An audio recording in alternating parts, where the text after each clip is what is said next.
The four that are going to be talking today would be, like I said, the Copy Center, WVIK gift processing, admissions processing of applications, and then the AID HR onboarding. So is there anybody new to this kind of a presentation? We've been doing Lean here at Augustana for about a year now. Is there anybody who this is the first time you've listened to one of these? Okay, so for you, Dennis, I met you the other day in the parking lot. It's very nice to meet you. We're getting it figured out. Okay. So for you, and for the rest of you, for just a refresher, what is Lean? You know, is it an acronym? Is it a four-letter word? What is Lean? It is really a methodology for continuous improvement. It's looking at what you do and continuing to improve those processes daily, really. So it involves the people who do the work to help make the improvements, which is the beautiful thing about it. It is not just a top-down, I'm going to tell you what to do. It involves the people who do the work as well as outside observers to help lend outside perspective. It helps remove barriers that get in the way of what we do, and oftentimes during a team we will hear people say, well, that's not a new idea, or I've been trying to do that for a long time. And the beauty of the teams is you have executive support. There's usually an executive who has selected what we're going to work on over the course of the week, and that person has helped to create the metrics and is supportive of the person who is the process owner to help drive the change. So that is beautiful, but it is not top down saying that I'm going to tell you what to do. That person then allows the team the beauty of coming up with the solutions. And they help to break down barriers. You know, oftentimes we will go to that executive and say, you know, this is what the team came up with, but they're thinking they may not be able to do it. It may cost a little bit of money, or it's something that is so different for Augustana that we don't know. And oftentimes the executive will say, well, let me work on that for you, or let me help you to break down that barrier. It's always focused on the customer or the beneficiary of the service of that particular process, and that always changes depending on what process we're looking at. If we're looking at something related to students, we always try to make sure that we focus around that. If it is something related to parents or to the faculty or to the administration, we always bring it back to who are we trying to serve, and what is the point of the process, and we want to make sure that we take those individuals always into consideration. So we get what we call the voice of the customer, usually, either beforehand or during a team. We will ask people what they think about the changes. So why do we need to continuously improve? You know, if we've done something once, what's wrong with just like, it's good enough, right? Why do we need to continue to get better as a higher education organization? Dennis, what do you think? Because change is inevitable, and if you don't keep moving ahead, you're going to fall behind. You will. You'll fall behind, and others will get better faster, and then they may be the organization of choice. And we don't want that. We want to be the best. We want to do, you know, provide the best service to our customers and our beneficiaries every day. Okay, so we continue to improve. When we talk about Lean and the approach that we use, we talk about A3 thinking, or this is an A3 actually, and there's 11 by 17 piece of paper that has 9 boxes in it, and each of these boxes is a step in the problem-solving approach. So as you see the report out that we're just about to give related to the Copy Center and the Mailing Center, you will see us go through each of these boxes. And if we have a full team in place, we work up box 1, 2, and 3 prior to an event. We say, why do we need to do this? Why do we need to spend so much time? What's our reason for action? Where are we today with our data? And we're getting more and more data now that we're getting into this more. You know, we're buying some pieces of equipment that are able to provide some data for us. And we say, where do we want to be? And this is where the executive level sponsor helps us to say, this is the target where I'd like you to be. So we work on that prior to the event. And during the event or during a project phase, we work on the other 6 boxes. When you have a rapid improvement event, there's a couple of different ways to approach problem solving. We can have a rapid improvement event, which is a full event where we take 4 full days of work, and then we have a celebration report out at the end. And we do this if we have a problem that we don't know the answer to. And we want to put together a cross-functional team of individuals to help to solve that problem. So we will put together a third of the people who do the work, a third of the people who are familiar with the work or the suppliers, and a third of the people who are outside eyes that lend that new perspective and ask those questions about why do you do it the way that you do, and have you thought of this? Again, we use this A3 methodology. With a project, we're going to refer to a project as well. Sometimes we think we know the answer and we want to try that. We don't really want a lot of outside perspective from a team point of view, but we think that we may have some things that we could change. So we will work on like a series of meetings, and that's what the HR group did when you see their presentation. So the first group that I want to have come up, and Will is going to do the beginning of it, and some of the team members have decided to be a part of the presentation and will participate today. So the Copy Center and the Mailing Center, we call it kind of a modified rapid improvement event, and this is the first time we've done this. And what we did was we had a smaller team, as you can see from the picture, which was a little challenging, I would have to say. It was a little bit challenging because we had a lot of work to do with not a lot of bodies to do it. We also started a little bit later, we had a longer lunch, and we got out a little bit earlier. So that allowed a little bit of work during the day. So those of you that were waiting for things from the Copy Center, we were able to get those, but not in the same continuous flow that we were able to in other weeks. So Will Redfield was the process owner, and I invite him to wants to talk about his team a little bit. Thanks, Carl. So introduce the rest of the team, going from left to right. Bonnie Hewitt from ITS, Carol Elliott from Mailing Center, yours truly, Stan Furlong from the Copy Center, Pierre Hatfield from the Business Office, and Sarah Dantino, who everybody knows. Carla's intern, and then not pictured, we had two ad hoc members of the team, Jody Butts from the Mailing Center and Bill Finneran from Receiving.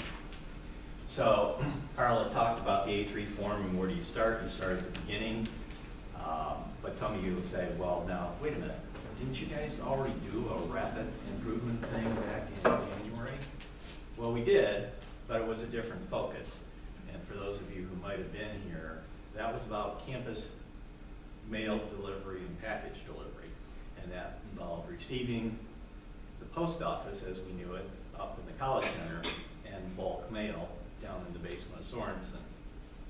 So what happened as an end result of that group was, we talked about being customer focused. One of the metrics was to make it more convenient for our student customers to pick up their packages, because they were picking them up in two locations. They wouldn't always know how mom and dad shipped the package, so they check at the post office, they check at the Sorensen, they go back and forth. So one of the goals was to combine the package process, and it was all moved to the basement of Sorensen. Once we figured out if there was physical space to do that, then we worked on the mechanics of how to make that happen. After that happened, said, well, now we offer part of the services in Sorensen and part of the services at the post office. Why don't we just move all of the services to the basement of Sorensen?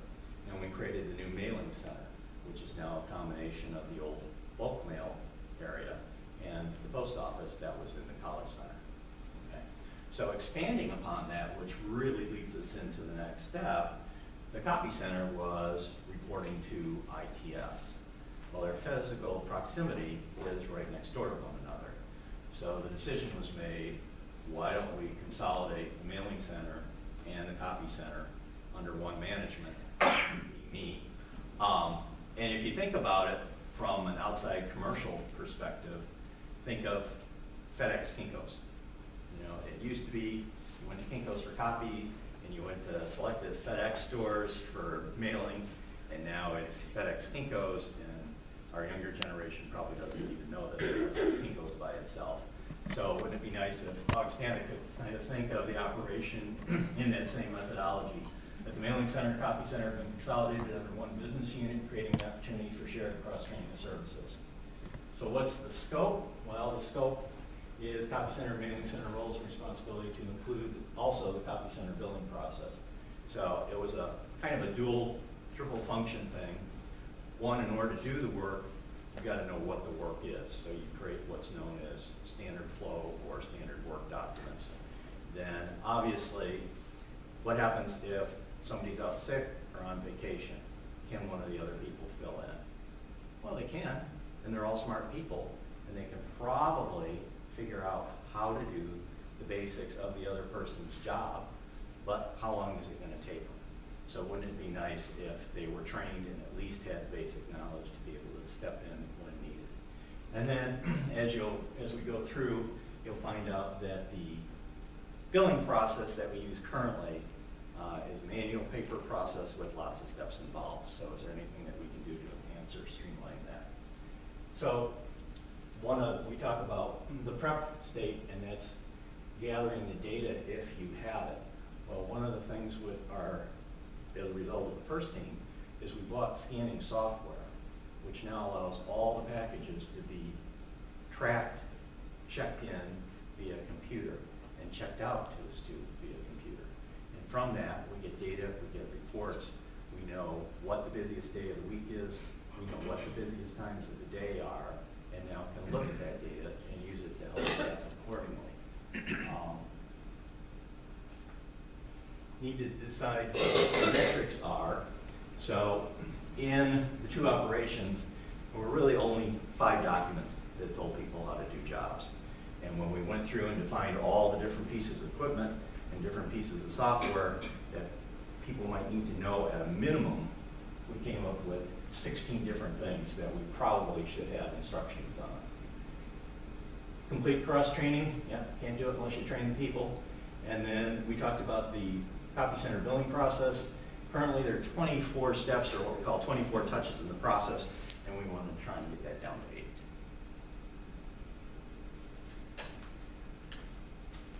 Okay, so there is a gap between where they were today and where they wanted to be, so we do what we call a gap analysis, and we go and actually watch the work occur. And we go to a location called Gemba, which is a Japanese word for go to where the work occurs, and we watch that.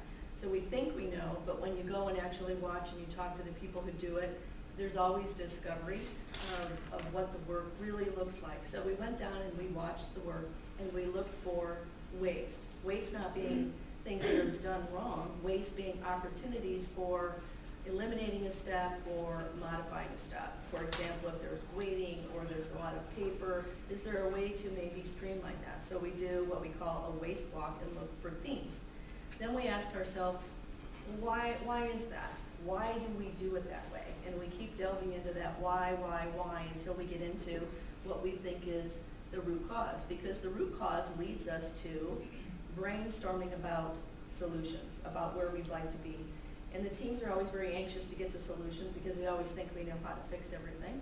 But we always hold it back just a little bit and go through a series of exercises. And one of the first ones is, if you didn't have any constraints at all, in 10 years, and you could really have an ideal state, where would you like to be? So the team did that dreaming, and this one-stop shop concept came up of, why couldn't we just have a center where people could come and they could be provided with services? So it was like, well, that's a great idea. So then we go through the exercise, well, why not? Why can't we do that? What barriers do we have to doing that today? So if there aren't a lot of barriers, that kind of sparks off our brainstorming to say, let's start coming up with solutions. So we categorize the solutions into categories to come up with themes. We vote on those themes, so you vote for what you think is going to have the greatest impact on the metrics, but then we tie it back to another exercise saying, if we do this, what kind of impact will there be, and what impact will there be on what outcome do we expect, and what kind of impact will there be on the metrics? So it helps to balance it out to say, I didn't vote for all of my favorite things, even though they won't impact the metrics. We really want to impact the metrics, which is your box 3. So we go through that exercise. And then we break up into teams and do what we call rapid experiments. Tiara is going to do the rapid experiment section. The first step during the rapid experiments, we were working with the Google Docs. Normally when an order is sent into the copy center, he's getting it multiple ways. He's getting it by email with an attachment, which is the easiest for our end of it. He's getting it through a Google Docs through the website, which autofills a spreadsheet, which makes it easier on his end.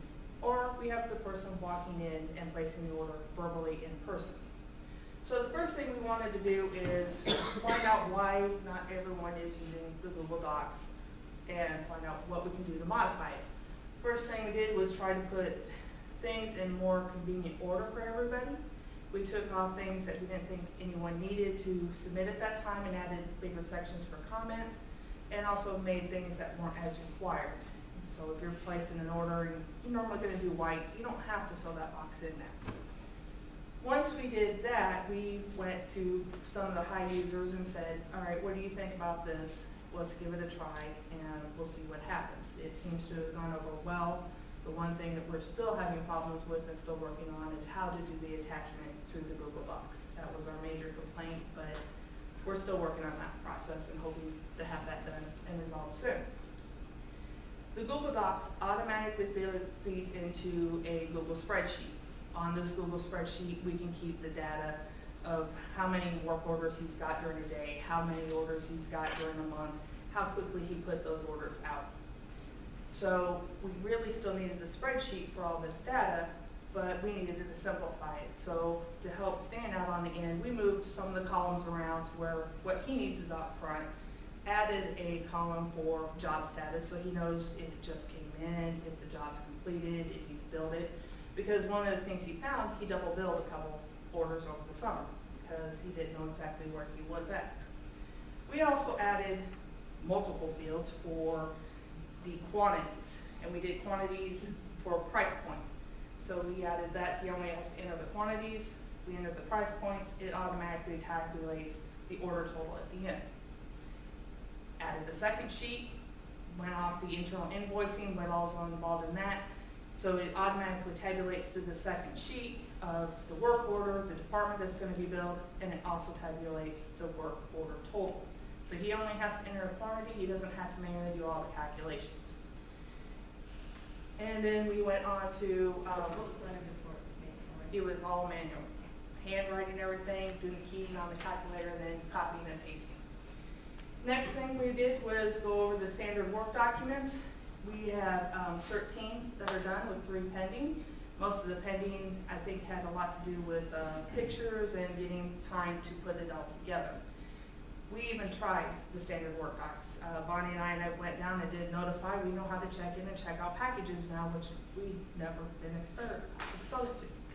The steps are very simple and easy to follow. I do know they were working with the student workers on those as well. They're hoping to have 33% of all of the cross-training done with the standard works in 30 days and 100% in 60 days.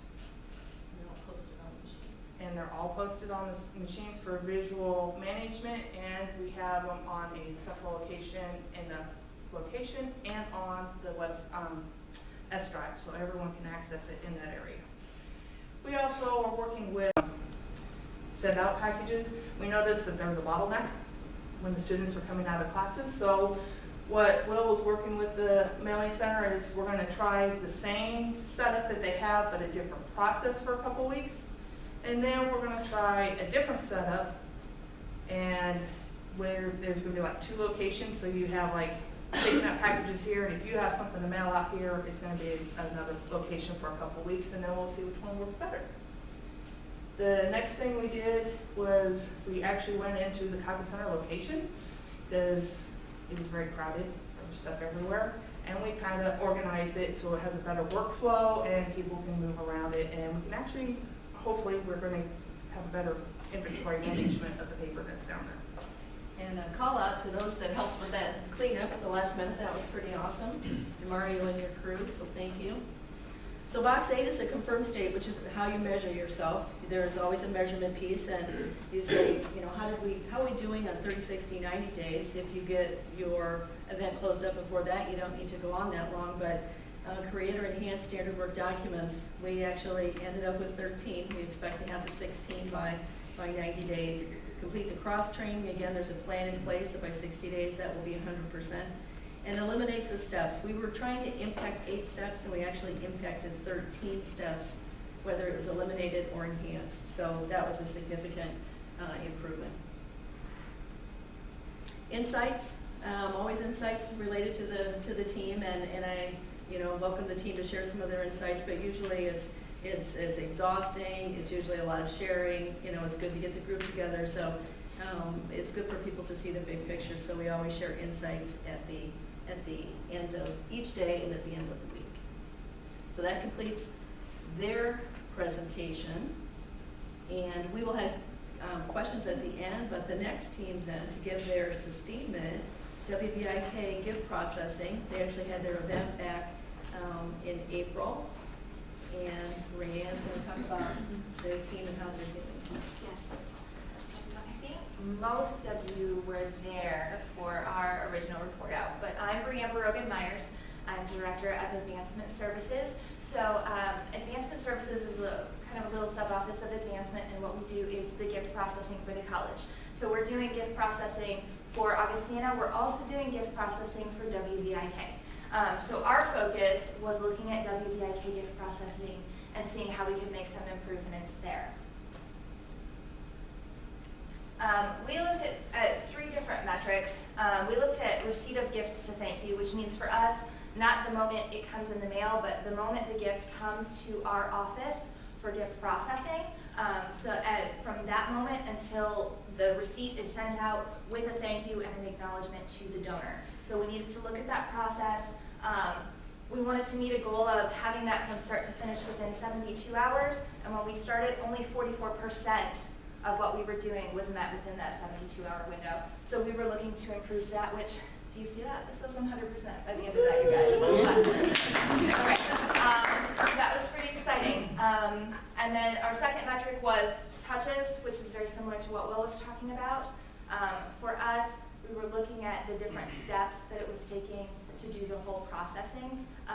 Originally, we had 45. We wanted to narrow that a little bit, but for us, it was less about decreasing and more about improving, because there were so many steps that we couldn't actually get rid of because of the way we had to process in colleague. So we were able to actually eliminate 7 unnecessary steps, but we were also able to improve 10 steps and make them faster or more efficient, which was really, really great for us and helped save quite a bit of time. Our third metric was to look at the cycle time to process regular and on-air gifts.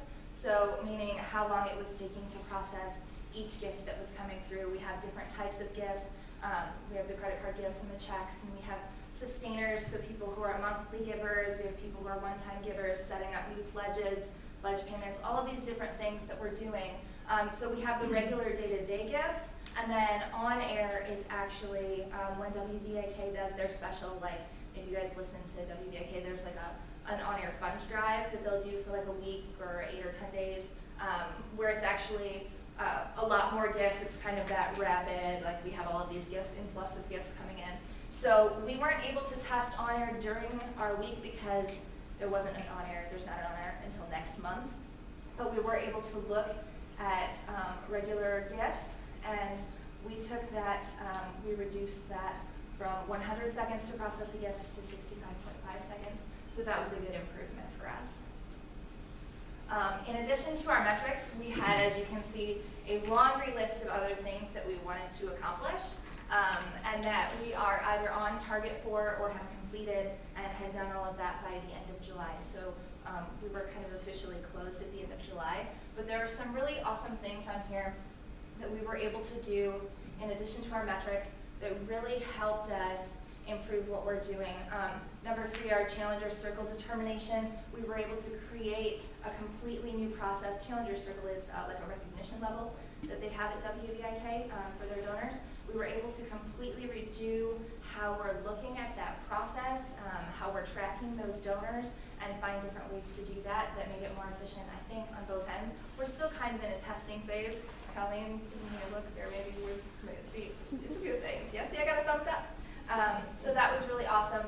We were able to do a shared calendar out of this that actually allows WBIK to put all of their mailings and all of their fund drives and things onto a calendar that Advancement can also see. So we can look at this calendar and see, kind of get an idea of when the gift processing is going to increase and kind of get an idea of trends and when our busy times are going to be, which has been really helpful. And then we were also able to get a lot of standard work a lot more training for our volunteers, some cross-training within our office so that we can start to do things a little bit differently, have a little bit more coverage for our processing. And then our event benefits, like I said, a lot of really good things came from that. I've talked about some of our metrics, but we also ended up with a staffing to demand tool created, which we will be able to use particularly as we're going into the campaign to make sure that we have the staffing that we need to be able to process appropriately as gifts come in.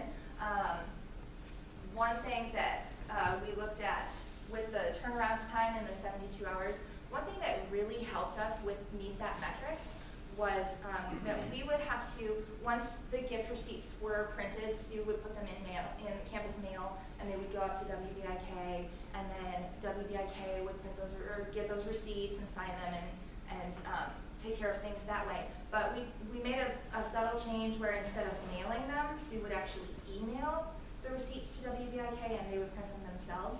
And that one little change made a huge difference for how things were going, and that helped us meet that metric because that helped us get to that 100% within 72 hours, which was a really important change for us. And something that was really great for us, it enhanced communication between our two departments. I think the process brought the two departments closer together and really helped us find a way to think about how to do things differently and to really start to communicate better and more efficiently and start brainstorming together in better ways, which was really great. And some of our insights, which Colleen helped with, is this process allowed us to address this group of ongoing issues in a systematic fashion to determine if improvements were necessary and gave us an opportunity to work together to implement changes.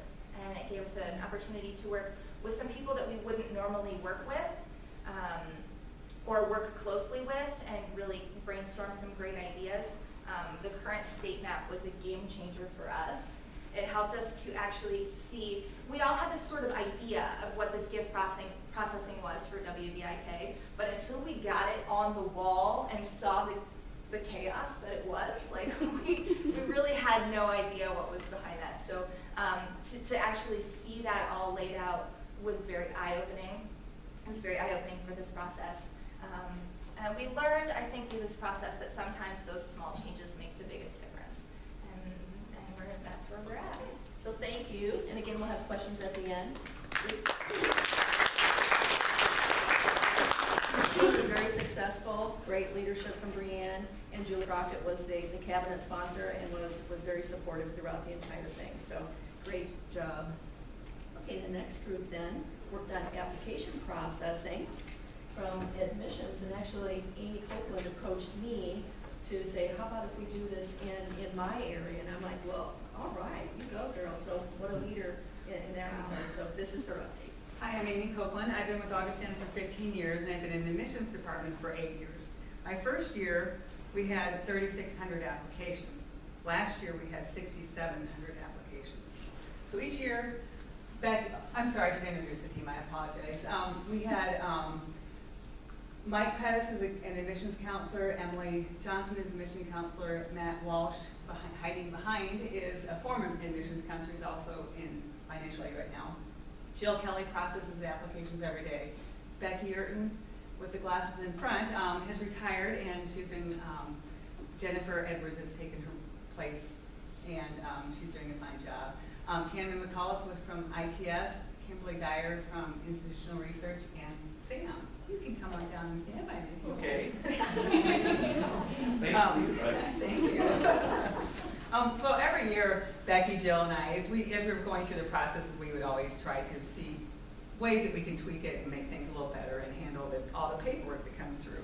But after I saw what they did with the mailroom, and that's when I did decide maybe we need some new fresh eyes on this process. So let me see. We previously printed every single application and document that was electronically submitted to us. So it kind of felt like it was defeating the purpose of going electronic. At our busiest times, it could take Jill up to 3 hours in the mornings to print all the documents and the applications every day. So she would not even start processing applications till noon sometimes. Every document was printed, stapled, processed in colleague by the student workers, alphabetized, matched to appropriate physical file. It was just exhausting with how long it would take to get this piece of paper into that file, and then the file still might not be complete. Well, a file that isn't complete can't be reviewed anyway, so we decided we're not serving the students, the applicant very well, so what can we do? And we had this brilliant idea through rapid improvement that maybe we shouldn't print everything until the file is complete. Great idea. So we have saved so much time and paper. And so far this year, we have 646 applications. Our old process, we would have printed over 9,000 pieces of paper by now. Now we only print the completed applications, and so we have 160 completed applications. That's about just over 2,000 pieces of paper, so we've saved over 7,000. 14 reams of paper. That's, a cost. However, mostly it's the time and the labor of all of those documents. So we feel really good about that. The only one cost we did incur is we need dual monitors now, so we have to have a monitor to look at the documents so you can process it and colleague on the other side. So that's minimal. Probably, I don't know if paper makes up for that, but it's minimal and it's been well worth it. Let me see. We also, we realized that we were touching each document up to 49 times, and we reduced that to 39. And I believe we haven't reevaluated that, but I'm sure it's far less than that at this point. Let me see. We also have we had 2 student workers that would come in every night for 2 hours and alphabetize and file the documents that came in. We might not have an application file to put the document in yet. And those poor student workers were having to find other things for them to do because the student that works in the day is able to get everything printed from the PDF version of, he can do a search of this huge file and he can print what we need, and he has them all done before they can even get in. Let me see, Sam? Yeah. You helped with the 6S process, which was something I didn't even realize was included in this, so I'll let you speak about that. Can you go back one slide real quick, Carla? So if you see our 6S score, we were at 20%. Our target was 75%, and as of today, we're at 88%. So this was very important. The flow of just the physical space and the workflow, even physically in room 104 in the admissions office, it needed some attention, and so then I guess they sent the PR guy in there to give it that love. We literally took down walls, and it's going much smoother. And so I think that the new process in there obviously is working a lot better, and that speaks to a lot of what Amy's already talked about. One thing that facilities might appreciate is we also, at the end of the summer, the students that enroll, we take their application file and it goes to the admissions, or to the dean of students and the registrar's office. But all those 6,000 students that didn't decide to come here, we had to box them up, and those file boxes need to be taken to the basement. Well, last year's need to be taken from the basement up to Founder's Attic.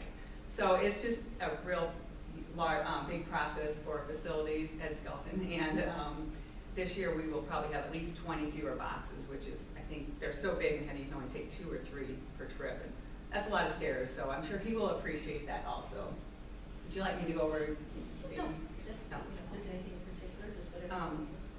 One concern that we do have is that every day we append the PDFs to the bottom of the file. So we're just a little concerned, since it's only September, by March that file will be so huge that the searching might take a little longer. That's a bit of a concern, but so far it's going really well, and everyone has had nothing but good things to say. There you go. Yeah. So how's it gone for the people within 104?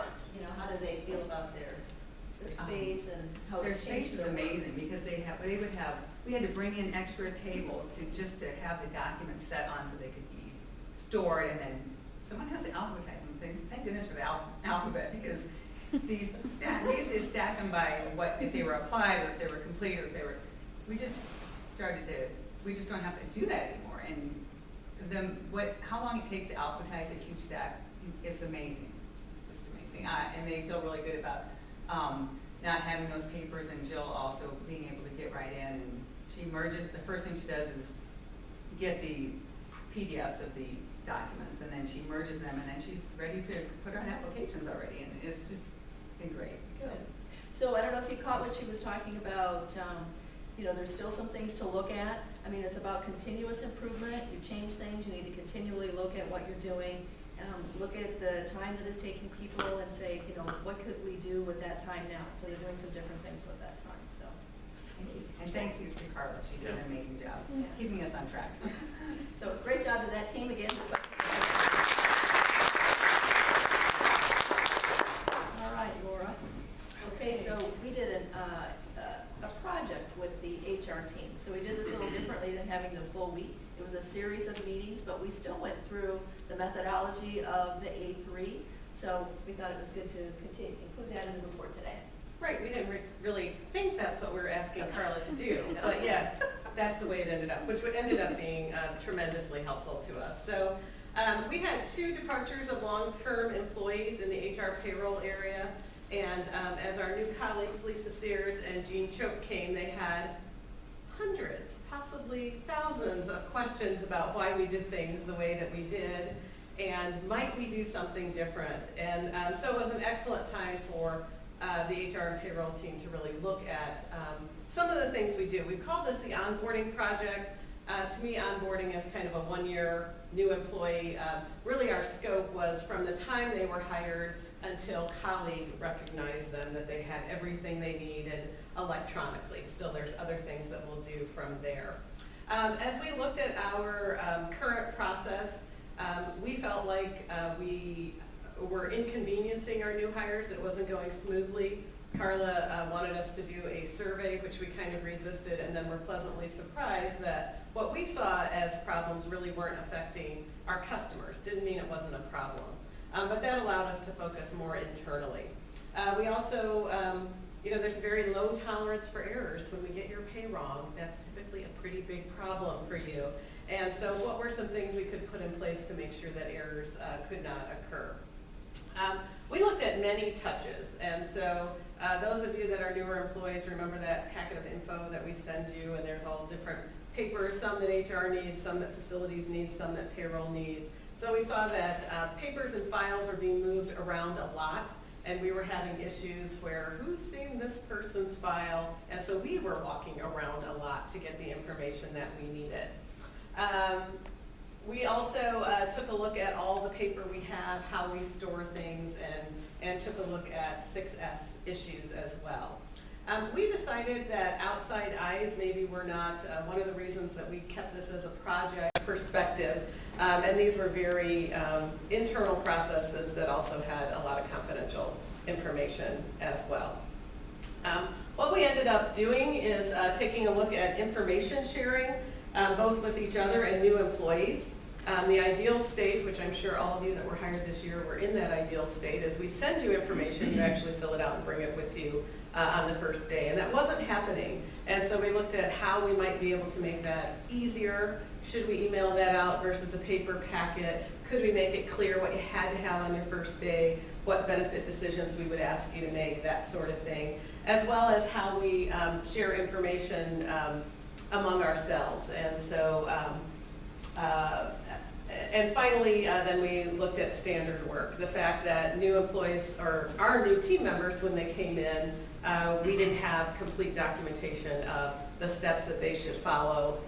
We all did things a little bit differently, and so creating standard work. We're very envious of the copy center that you have that all done and posted and ready to go. We hope to be there. We also, along the way, just crazy little ideas. Brandon, who's not here today, is like, so why do we have a file cabinet for bi-weekly and a different file cabinet for monthly? And we were all like, we have no idea. There is no rational explanation for this. So even something like that, sometimes our student workers You know, the alphabet is an amazing thing. We found out that students don't always understand all the rules of alphabetization, so doing some standard work there. But often when we were searching for a file, it would be in the bi-weekly file folder or file cabinets instead of the monthly, and so by something small like that, we think will be tremendously helpful as well. I think some of our, is it insights the next one? Some of the insights for us, I think breaking down barriers, even though payroll and HR were like totally embedded, like we live within each other, hadn't really taken a time out to say, now who does what and what's the most efficient way, who should do what. To me, the biggest benefit, so we did this during what might be the most ill-advised time of year. We were rolling out online benefit enrollment. It was a time when we have a huge influx of new employees, and it was open enrollment time. And so we're like, this is either the worst time or possibly the best time for us to do this. And we decided we were going to go forward and just make it happen. I think having that time out to look at the way we do things instead of just continually doing them was really helpful. That pushing that pause button. And Carla drug us into, no, we're going to look at all the reasons why, and using that A3 process and the discipline of that was really helpful to not just jump to solutions, but to look at the entire problem. We were lucky that both Brandon and Kelly had been through a process improvement or a rapid improvement event prior, so they brought some of that knowledge, so we had a little inside information on what we were getting into, which allowed us to do this as well. Could we go back and do it as a 4-day event? Possibly, and we've already gotten some ideas of things that might be better suited for a process improvement event in the future. Our next, so do we have our goals on there? Maybe not yet? No. Okay, that's all I got then. Yeah, they have those. Okay. And again, thank you, Laura, for your great leadership.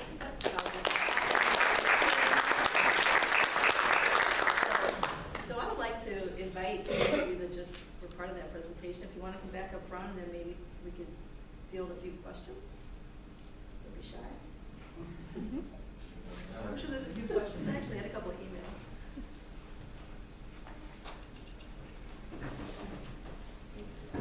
So what questions do any of you have? Here's a question. I have a quick question for Amy. I didn't know what it was. In one of the last screens it said ES has seen increased activity. What's ES? Yes, that was out of yours. Let's look back. Yes. Was that the 6S? Or maybe I couldn't see Let's the look. screen. Yes. No, I don't know. Go back and see. I'm not sure, sorry. No, it's okay.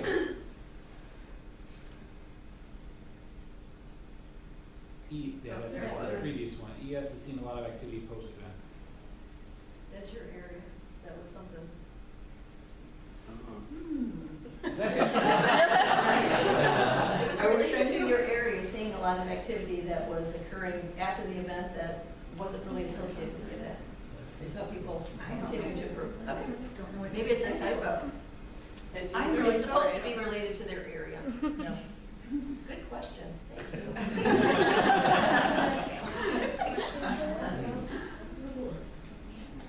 Other questions for anyone? How about from the new people? Any I have questions? no idea what 6S is. What is Okay. 6S? So what is a success from those of you that have gone through it? It is part of looking at your process to make it more robust. And there are different elements of a robust process. It's looking at how you flow, how you standardize work, how you trigger responses, and how you create your work environment to be conducive to flow. So 6S is actually 6 different S's.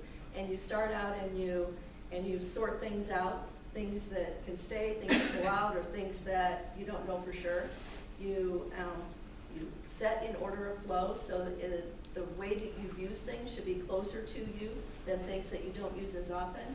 You scrub, you have safety related issues, you sanitize, and you sustain. So there are 6 different S's that you kind of go through a systematic way of saying, can we have the workflow flow better? We don't have to get up and down. We don't have to run over here. And what we did down in the copy center is we created the visibility easily, so that every time Stan wanted to see if his machine was running, he didn't have to get up and look. We took her down barriers so he could actually just turn and take a look to see. So it's things like that. Yeah.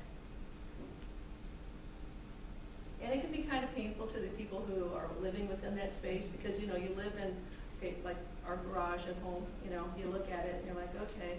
But it just kind of starts out by taking everything out and just kind of like starting over a little bit and kind of putting them in an order of flow. Other questions? Okay, thank you to all of you. You've done a great job, and, you know, thank you for the sustainment teams, and thank you for the momentum. I mean, there's been a lot of requests from throughout Augustana for rapid improvement teams, so we will be prioritizing those and rolling more out. So thanks for coming.